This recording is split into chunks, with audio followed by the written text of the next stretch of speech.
juga. Macam-macam menu kat sini. Kita letak ni dulu. Ni tak kira orang lah. Tak, kira orang. insya-Allah ini kita yang pertama, insya-Allah. Ya ke?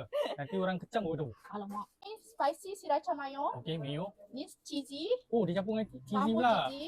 Rasa lemak-lemak ni lah insya-Allah. Ni fries. Makin sikit. Fries ni tak kosong Tak kosong. Fries Maknanya berisa. Ada paprika, lada okey. hitam. Fries pun panjang-panjang Gemuk-gemuk. Okey. Ayam ni 5 pieces juga. Baik pakai ayam popcorn tak sama Tak sama. Ni ayam kita perap. Penuh 5 tu. penuh. Okey. Hello, ini untuk orang jaga badan pun boleh ni. InsyaAllah sebabnya Healthy food. healthy food Kita ada cheesy protein, ada. kita ada sayur. Tak lagi. Oh, dia ada bahagian atas lah. Spicy sriracha Okey. mayo. Ni cheesy. Ada lagi. Ada lagi. Okey. Kalau yang ni berapa dik? 15. 15. Ini beza sikit lah Beza sikit. Tapi penuh tengok tu. Penuh. InsyaAllah. Alright. Okay. Terima kasih. Sama.